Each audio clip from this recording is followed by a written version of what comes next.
एक गांव में एक दंपति रहते थे, कंचन और चंदन। उन दोनों का एक बेटा था जिसका नाम था गिरीश। कंचन उधार देने का व्यापार करती थी और गलत हिसाब लगाकर उनके दस्तखत चोरी करके बेवकूफ बनाती थी। वो डुप्लीकेट सामान लाकर लोगों को बेचती भी थी महंगे दामों में और इस तरह से धोखेबाजी का व्यापार चलाती थी। वो लोगों को उल्लू बनाने का मौका तलाशती रहती थी। बिल्कुल इसी तरह की आदत उसके बेटे को भी हो गई। गिरीश अपने माँ के नक्शे कदम पे चलने लगा, पर ये बात चंदन को बिल्कुल पसंद नहीं थी। कंचन, तुम लोगों को उल्लू बनाकर व्यापार चला रही हो, पर इसमें अपने बेटे को क्यों घसीट रही हो? ऐसा कब तक चलेगा? आप अपना मुंह बंद रखिए और एक कोने में जाके बैठ जाइए। ये सब करके मैंने पैसे जमाए हैं। आइंदा ऐसी बातें की तो मैं भूल जाऊंगी आप मेरे पति हैं और घर से बाहर निकाल दूंगी। इस तरह से गुस्से से कंचन ने कहा। उस दिन से चंदन इस बारे में सोचना बंद कर दिए।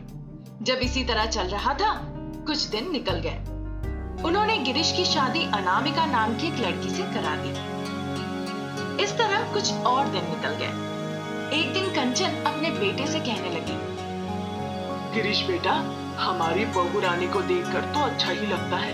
वो बात करेगी तो आसानी से लोग धोखा खा जाएंगे। उसे सिखाओ कैसे लोगों से पैसे वसूलना होता है। अभी नहीं माँ, बस कुछ ही दिन हुए हैं हमारी शादी हुए।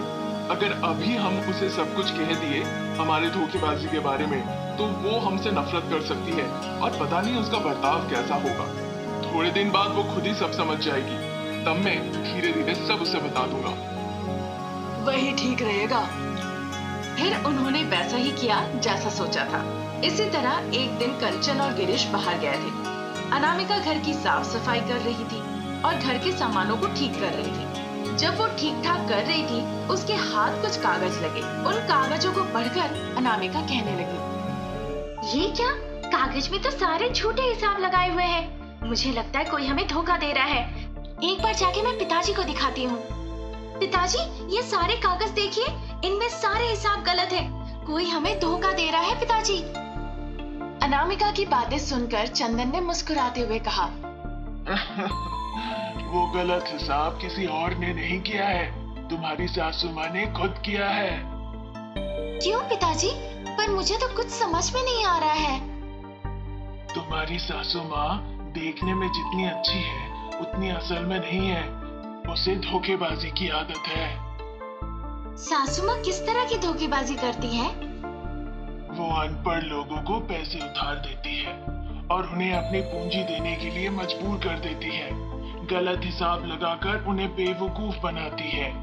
साथ ही नकली और सड़ा हुआ राशन की चीजें बेचती है। और इस काम में उसने गिरीश को भी अपने साथ खींच लिया। चंदन ने इस विषय में पूरी बात कही। ये सुनकर अनामिका कहने लगी, आपने कभी नहीं कहा कि ये गलत है? मैंने उसे कई दफे कहा। यही वजह है कि वो दोनों मुझे इस घर में इंसान के तौर पे नहीं समझते। अच्छा, उन दोनों को ये मत कह देना मैंने तुमसे ये सब कहा है। ठीक है पिताजी, मैं इस बारे में कुछ नहीं कहूंगी और ऐसा बर्ताव करूंगी जैसे कुछ न पता हो। ये कहकर अनामिका अपने काम पर लग गई। कुछ दिन ऐसे ही निकल गए। एक दिन अनामिका अपने पति से कहने लगी, आप क्या काम करते हैं? शादी जब से हुई है मैं तब से सोच रही हूँ पूछूंगी, पर कभी मौका ही नहीं मिला।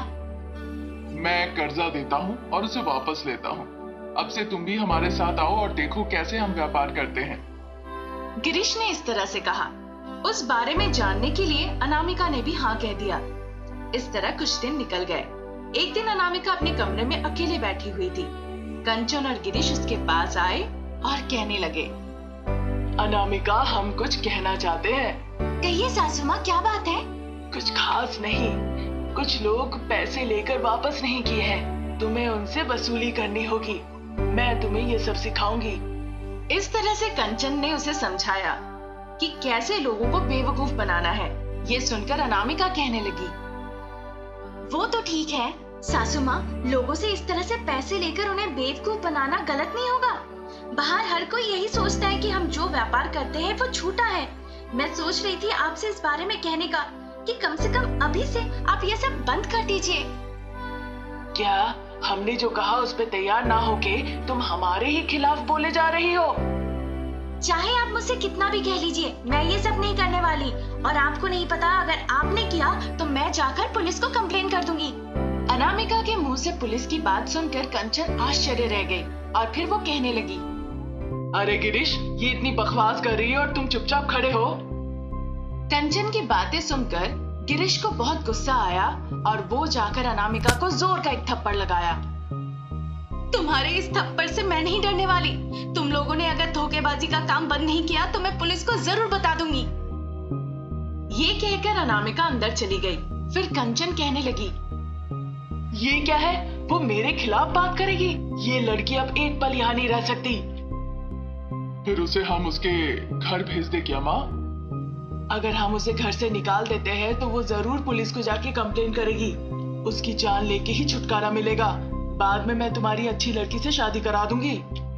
ठीक है माँ, फिर उसको मार ही डालते हैं। इस तरह से उन दोनों ने निर्णय लिया। 2 दिन के बाद जो दूध अनामिका पी रही थी रात के वक्त, उसमें कुछ नशे की दवाई उन्होंने मिला दी। खाना खाने के बाद अनामिका ने वो दूध पी लिया और अपने कमरे में गई, फिर बेहोश होकर सो गई। ये देखकर गिरीश ने अपनी माँ से कहा, ठीक है, इसे हम बीच रात में ले जाकर आग लगा के मार देंगे। इस तरह से उसकी सासू माँ ने कहा। उस रात जब सब सो गए थे, वो अनामिका को एक लकड़ी के साथ बांध दिए। दोनों ने उसे दोनों कोने से उठा लिया और ले गए। चंदन ने ये सारी चीजें अपने कमरे से देख ली। हे भगवान, लगता है बहू रानी के साथ वो कुछ करने वाले हैं। मुझे उसे बचाना होगा। इस तरह वो सोचने लगे। वो बाहर आके पुलिस को बुलाए और शिकायत दर्ज कर दी। तुरंत पुलिस उनके घर पर आ गए। चंदन कंचन और गिरीश का पीछा करने लगे। इधर कंचन और गिरीश ने परिकल्पना की थी कि अनामिका को वो शमशान घाट ले जाकर जला देंगे। इस बीच सायरन बजाते हुए पुलिस जीप वहां पर आ गई। वो आवाज सुनकर दोनों ही काफी डर गए। उस आवाज से अनामिका को होश आ गया और वो देखने लगी। तुरंत पुलिस वहां पर आके उसे छुड़ाई। तुम अपनी बहू को मारने की कोशिश कर रहे थे। तुम पे अटेम्प्ट टू मर्डर और डोमेस्टिक वायलेंस का केस लगेगा। चलो। इस तरह से पुलिस दोनों माँ और बेटे को वहां से लेकर चले गए। उनके जाने के बाद चंदन अनामिका के पास आए। पिताजी, आज आपने मेरी जान बचाई है। आप ना होते तो मैं मर ही जाती। अब ये सब क्यों? चलो घर चलो बेटा। ये कहकर चंदन अनामिका को घर ले गए।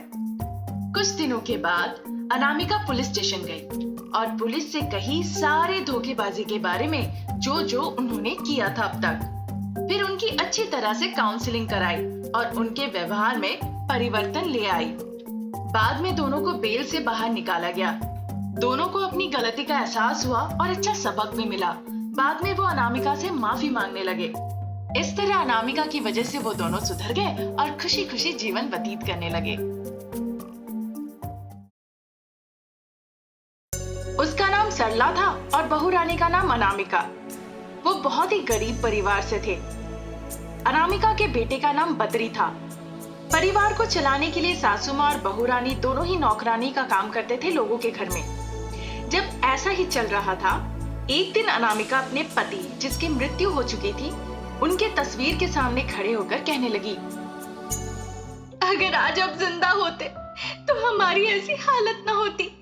ईश्वर ने बहुत बड़ी भूल की है आपको हमसे दूर करके। अगर आपके साथ साथ हम सभी को ऊपर बुला लेते तो इस परेशानी का सामना न करना होता। इस तरह से कहकर वो दुखी हो गई। इस बीच सासू माँ सरला वहां पर आई। अनामिका, तुम इतनी दुखी क्यों हो? क्या हो गया? क्या तुम्हारे पति याद आ रहे हैं? उन्हें मैंने कभी भूला ही नहीं कि याद करना पड़े। बहुत कोशिश करती हूँ भूलने की, पर क्या करूं मैं? चिंता मत करो बेटा। सुनो, पार्वती जी के घर में आज लड्डू बनाए जाएंगे। देखकर लग रहा है कि आज उनके घर में बहुत काम होगा। उन्हें बड़ा ऑर्डर मिला है शायद। उन्होंने बुलाया है और कहा है कि 1000 रुपए देंगी वो आज। चलो चलते हैं। अनामिका उनकी बातों पर तैयार हो गई। इस बीच बद्री वहां पर आया और कहने लगा, माँ, मैं स्कूल जा रहा हूँ। ये लो बेटा 2 रुपए, अगर कुछ मन करे तो खरीद लेना। ये कहकर उसने 2 रुपए दिए। बद्री ने वो 2 रुपए लिया और जाके अपने गुल्लक में जमा कर दिया। ये देखकर उसकी दादी कहने लगी, ये बिल्कुल अपने बाप पे गया है, वो भी हर चीज अपना संभाल के रखा करता था। वो दोनों इस तरह सोचने लगे। बद्री स्कूल के लिए तब तक निकल गया और उधर अनामिका और सरला दोनों अपने काम के लिए निकल गए। वहां पार्वती कहने लगी, अरे मैं तुम्हारे इंतजार में थी, आओ आओ जल्दी आओ, बहुत बड़ा ऑर्डर मिला है, उन्हें ढेर सारे घी के लड्डू चाहिए। उन्होंने कहा। फिर वो सब एक जगह बैठ गए और घी के लड्डू बनाने लगे। लड्डू बहुत ही स्वादिष्ट बनके तैयार हो गए। दोनों सासू मां और बहू रानी मिलकर जल्दी जल्दी लड्डू बनाकर रखने लगे। वाह, तुम दोनों ने मिलके तो बहुत बढ़िया लड्डू बनाया है, इसी वजह से मैंने तुम दोनों को बुलाया था। इस तरह वो खुशी खुशी बातें कर रहे थे। देखते ही देखते सारे लड्डू बनके तैयार हो गए। उसके बाद एक आदमी आता है वहां पर और कहने लगता है, पार्वती जी, क्या लड्डू बनके तैयार है? हाँ हाँ तैयार है, उन्होंने जवाब दिया। फिर सासू मां और बहू रानी उन लड्डू को लेकर बाहर आई। उस इंसान ने लड्डू लिए और पैसे देकर वहां से चला गया। तुम दोनों की वजह से मेरा बोझ बहुत हद तक कम हो गया था। मैंने कहा था कि 2000 दूंगी, पर अब ये 500 रुपए और रखो, लो रख लो। ये कहकर उन्होंने 2500 रुपए दिए। देखकर बहू रानी और सासू मां बहुत खुश हुई और वहां से घर के लिए निकल पड़े। इतने पैसे तो हमें पूरे महीने काम करने के बाद भी नहीं मिलते। 2 घंटे काम करके इतने पैसे मिले। अगर पार्वती जी को काम मिलता है तो हमें भी काम मिलेगा। अगर हम इसी तरह काम करते रहे फिर हमें नौकरानी का काम ना करना पड़ेगा। हाँ सासू मां, अनामिका ने कहा। इस तरह दोनों चर्चा करते हुए अपने घर के तरफ जा रहे थे। इस बीच उन्होंने देखा एक महिला अपने बच्चे को गोद में लेकर धूप में खड़ी थी। लॉटरी टिकट 100 रुपए में आप 1 करोड़ रुपए जीत सकते हैं, सिर्फ 100 रुपए देकर। अगर आपकी किस्मत अच्छी रही तो देवी लक्ष्मी आपको धनवान कर देगी। वो चिल्लाकर कह रही थी। ये सुनकर अनामिका कहने लगी, सासू माँ, एक बार चल के हमें लॉटरी टिकट खरीदना चाहिए। क्यों अनामिका, 100 रुपए बेकार क्यों बर्बाद करना? हम वो 100 रुपए किसी दूसरे काम में इस्तेमाल कर सकते हैं। सासू माँ, एक बार उसे देखिए, वो छोटे से बच्चे को गोद में लेकर धूप में खड़ी होकर इतनी मेहनत कर रही है ताकि वो अपने बच्चे को पाल सके। मैं लॉटरी के पैसे जीतने के लिए नहीं खरीद रही हूँ, मैं चाहती हूँ उसे 100 रुपए मिले। उसके बाद अनामिका उस महिला के पास जाकर 100 रुपए देकर टिकट खरीदती है। फिर दोनों सासू मां और बहू रानी घर वापस जाने लगती हैं। उस रात सासू मां रोटियां बना रही थी और बहू रानी किसी चीज को लेकर बहुत चिंतित थी। ये देखकर सासू मां कहने लगती है, क्या हुआ अनामिका, क्या सोच रही हो इतनी गंभीरता से? पार्वती जी का व्यापार बहुत अच्छा चल रहा है सासू माँ। अगर हम भी अपना मिठाई का दुकान शुरू करें तो हमें भी मुनाफा होगा। फिर हमें दूसरों के घर में नौकरानी का काम नहीं करना पड़ेगा। इतना आसान नहीं है दुकान शुरू करना, उसके लिए बहुत पैसे चाहिए। व्यापार के लिए उधार लेना पड़ेगा और अगर नहीं चला पाए तो घाटा हो जाएगा। जिन्होंने उधार दिया होगा वो हमारे घर पे आएंगे। क्या जरूरत है ये सब का? फिर अनामिका उनकी बातों पर सहमति जताई। साथ में तीनों मिलकर खाना खाए और फिर आराम करने चले गए। दूसरे दिन वो अपने अपने काम कर रहे थे हमेशा की तरह। पार्वती जी खुद उनके घर पे आई। उन्हें देखकर सासू मां और बहू रानी दोनों चौंक गए और कहने लगी, पार्वती जी, आप यहाँ पर कुछ काम है क्या? बहुत काम है, आगे के दिनों में मुझे तुम्हारे नीचे न काम करना पड़े, इसी वजह से आई हूँ। उन दोनों को समझ नहीं आ रहा था वो क्या कह रही है। देखो अखबार में कृष्णापुर गांव की एक महिला जिसका नाम अनामिका है, उसने 1 करोड़ रुपए लॉटरी जीती है, ये खबर छपी है। जैसे ही मैंने अखबार में ये खबर देखी यहाँ पर आ गई। अनामिका नाम के हमारे गांव में तुम्हारे अलावा कोई नहीं है। मैं तुम्हें लॉटरी का नंबर बोलूंगी, एक बार देखो तो उसे मिला के। 5533252525 नंबर मिला के देखो तो सही है ना? उनकी बातें सुनकर दोनों ही आश्चर्य हो गए। बहू रानी अनामिका तुरंत अंदर गई और वो लॉटरी के टिकट ले आई। वो नंबर बिल्कुल सही था। फिर अनामिका खुशी के मारे कहने लगी, सच में ये नंबर तो सही है, मैंने ही लॉटरी टिकट खरीदी थी, वो भी मेरे ही नाम से।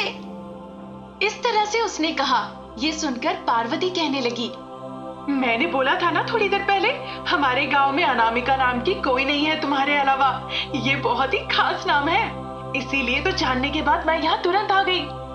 ये सुनकर सब बहुत खुश हुए। इस बीच एक आदमी उनके घर पे आया और कहने लगा, यहाँ अनामिका कौन है? आप ही है क्या? हाँ, मैं ही हूँ। बधाई हो मैडम, आपने 1 करोड़ रुपए जीता है। आप बहुत ही भाग्यवान हैं। इस तरह से उन्होंने कहा। ये सुनकर वो बहुत खुश हो गई और सूटकेस ले ली। ईश्वर आप महान हैं। सच में आपने हमारी जिंदगी में जादू कर दी है। सच में ये सब ईश्वर की ही कृपा है। तुमने ईश्वर पर भक्ति दिखाई और ईश्वर ने तुम पर कृपा कर दी। इस तरह से वो बहुत खुश हुए। पार्वती भी बहुत खुश हुई। ऐसे ही दिन निकलते गए। वो अब धनी हो गए थे।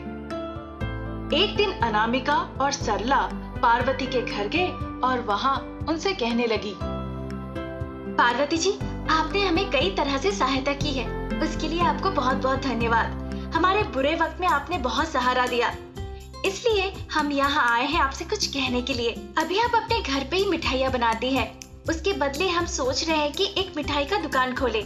आप उस दुकान की मालकिन होंगी। जिस भी चीज की जरूरत होगी हम वो ला कर देंगे, बस आप हमें मुनाफा का कुछ हिस्सा दे दीजिएगा। मैं भी यही सोच रही थी। कहा था ना, एक दिन ऐसा वक्त आएगा जब मैं तुम दोनों के नीचे काम करूंगी। नहीं नहीं, ऐसी कोई बात नहीं, आप अपनी जगह पे ही होंगी। हम बस आपको सहायता करेंगे। आपने हमारे बुरे वक्त में बहुत सहायता की है, आपको धन्यवाद कहने का बस यही तरीका है एक। इस तरह से उसने कहा। ये सुनकर पार्वती बहुत खुश हो गई। इस तरह दिन निकलते गए। जैसे उन्होंने सोचा था, उन्होंने एक बड़ी सी मिठाई की दुकान खोली। पार्वती उसका देखभाल करती थी और उनका व्यापार बहुत अच्छा चलने लगा। और जो मुनाफा आता था, पार्वती उसका आधा पैसा खुद रखती थी और आधा अनामिका को दे देती थी।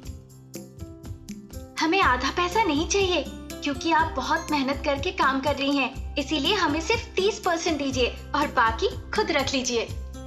पार्वती इस बात के लिए राजी नहीं हुई, पर अनामिका जबरदस्ती उसके हाथों में पैसे थमा दी। पार्वती के पास कुछ कहने लायक नहीं था सिवाय धन्यवाद कहने का। इस तरह वो खुशी खुशी रहने लगे। बद्री को उन्होंने एक अच्छे स्कूल में दाखिला करा दिया। बस एक लॉटरी की टिकट से उनकी पूरी जिंदगी बदल गई।